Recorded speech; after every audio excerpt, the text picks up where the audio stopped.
Quelles sont les étapes clés dans une succession chez le notaire? Bonjour à tous, bienvenue, ici Sophie Vergès, bienvenue sur cette nouvelle vidéo où vous allez apprendre les 4 étapes clés d'une succession chez le notaire. Allez, c'est parti!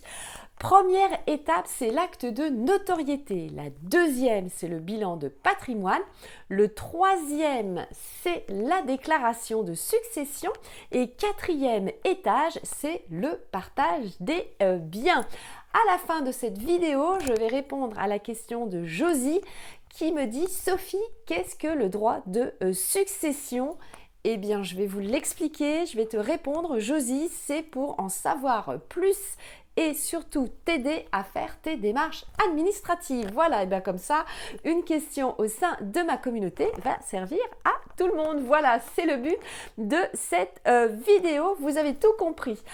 Allez, c'est parti, on va démarrer par la première étape. La première étape, c'est l'acte de notoriété. C'est quoi?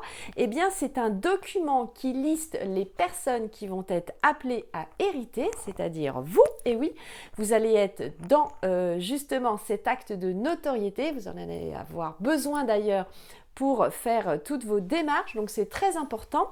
Et surtout, eh bien, ça va établir les droits respectifs de chacun des héritiers et aussi, évidemment, par définition, le vôtre. Alors, le notaire rédige cet acte de notoriété. Il va d'ailleurs vous soumettre un projet.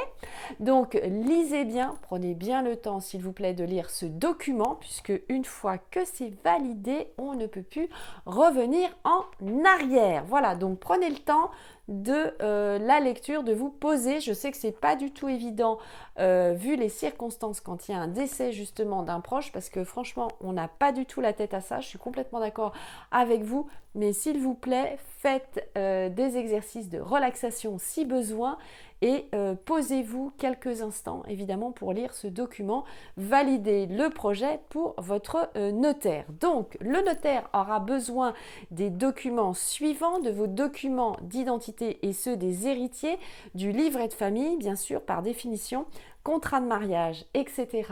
Évidemment, bien sûr, s'il y en a, et testament aussi, bien sûr, de la personne décédée, s'il y en a aussi, sinon, eh bien, c'est le droit qui s'applique. Allez, je tourne la page. Deuxième étape clé principale, eh bien, ça va être quoi? C'est le bilan de patrimoine. C'est l'évaluation, justement, des biens et des dettes, puisque vous savez que s'il y a des dettes, vous pouvez refuser l'héritage, y renoncer. Donc, je vous ai fait une vidéo sur ce sujet. N'hésitez pas à aller dans la liste des vidéos pour écouter mes vidéos précédentes et les suivantes, bien sûr, parce que je vous en prépare d'autres. Évidemment, n'hésitez pas à liker la vidéo, me mettre un pouce bleu si vous avez appris quelque chose, à partager la vidéo et à me mettre évidemment un commentaire si vous avez des questions, bien sûr. Alors, je continue sur le bilan de patrimoine. Donc, vous l'avez compris, c'est l'évaluation des biens et des dettes.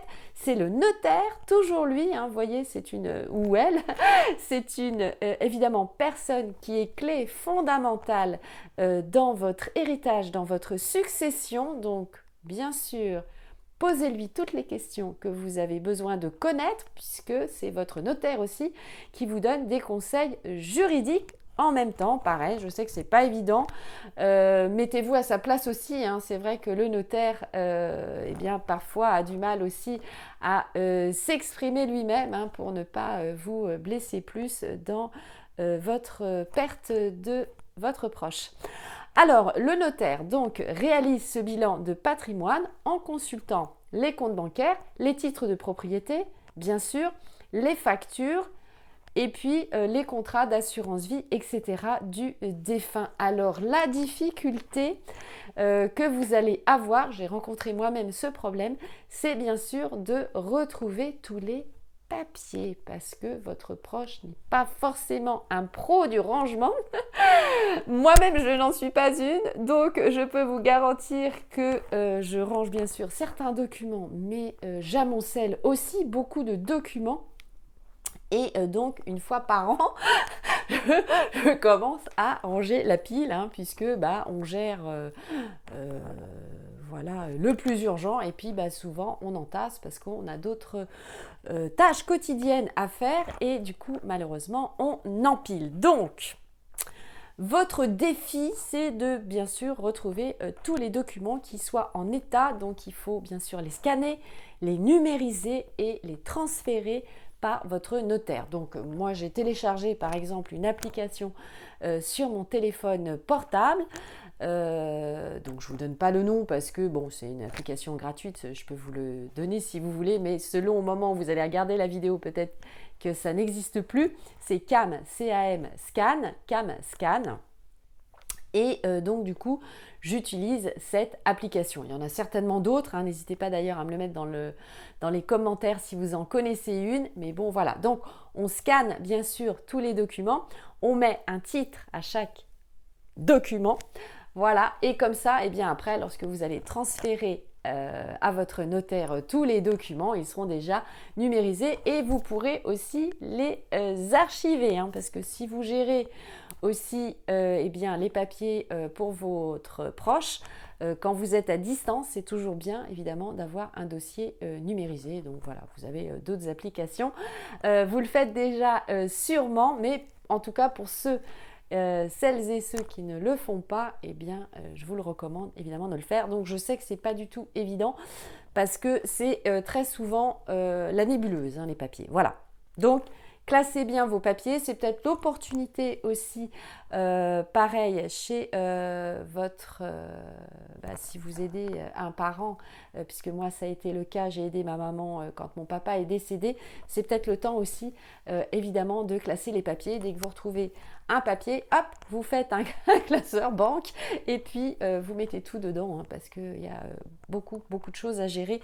Et je me permets d'ailleurs une petite aparté, c'est que vous avez tout mon soutien, toute mon amitié et vraiment rester fort et méthodique dans ces périodes difficiles. Voilà, c'était une petite aparté pour vous évidemment. Alors, troisième étape principale, je reprends le cours de la vidéo, c'est bien sûr la déclaration de succession. Alors, attention aussi, je vais vous donner un conseil, écoutez bien ce conseil, c'est très important, c'est le même principe qu'on a vu précédemment sur l'acte de notoriété. Mais ça revient ici évidemment sur la déclaration de succession et vous allez comprendre pourquoi. Donc déjà, c'est quoi la déclaration de succession? C'est le formulaire fiscal qui indique la valeur du patrimoine qui est transmis et du montant des droits de succession à payer. Vous avez bien entendu. Donc attention, c'est un document qui est excessivement important. Pareil, votre notaire va vous préparer donc un projet de document. Je vous recommande, s'il vous plaît, exactement comme pour l'acte de notoriété, de vous asseoir, de respirer, de vous poser.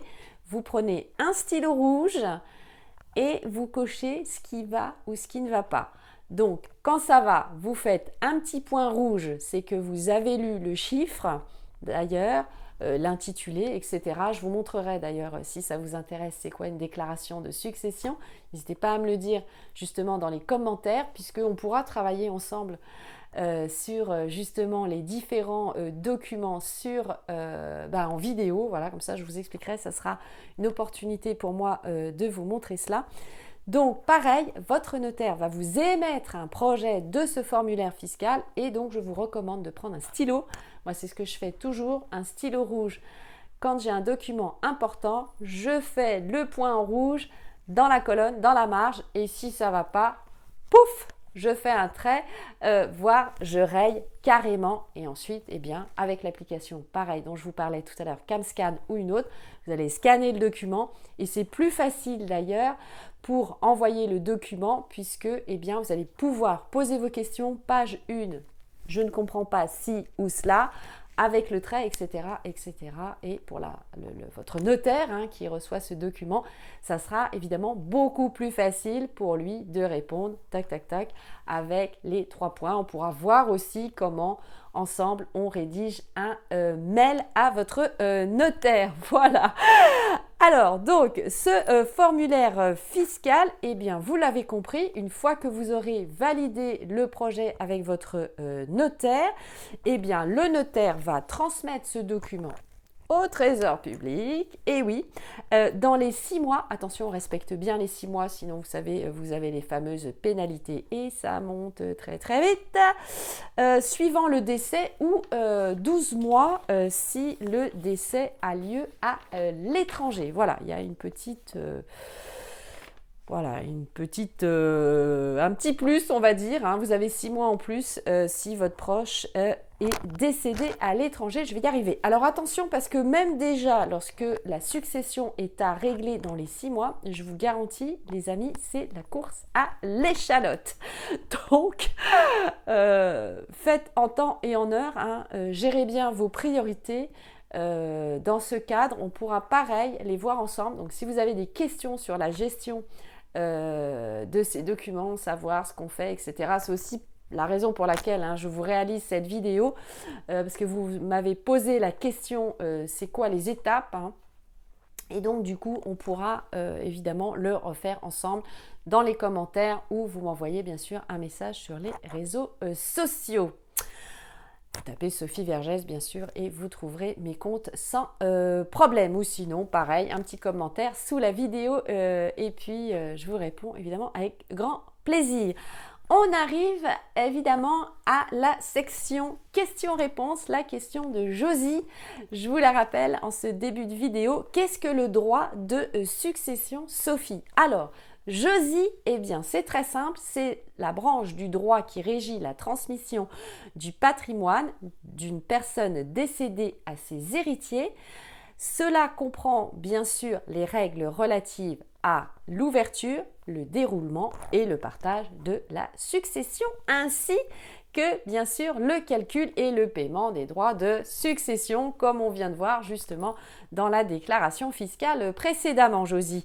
Les droits de succession sont donc les impôts que tu vas devoir lorsque tu es héritière. Il faut donc les payer.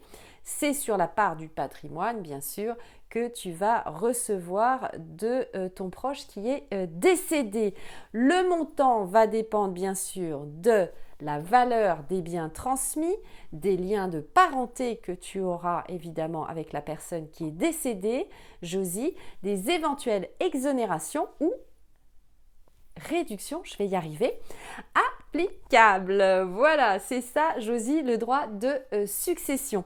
Pour en savoir plus, je vous donne bien sûr nos 2 sites de référence. Je suis sûre qu'ils sont déjà en favoris, évidemment, sur votre portable ou votre ordinateur. C'est quoi? Eh bien, c'est tout simplement servicepublic.fr, économie.gouv.fr. Ce sont les sites, évidemment, du gouvernement. Voilà.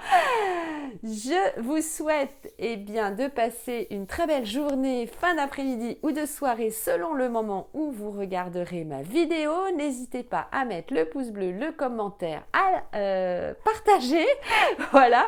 Si vous avez des questions, eh bien, voilà, je suis à votre disposition pour vous répondre et réaliser une autre vidéo pour vous. En attendant, prenez soin de vous. C'est vraiment très important. Je vous embrasse très fort. Bisous. Ciao, ciao.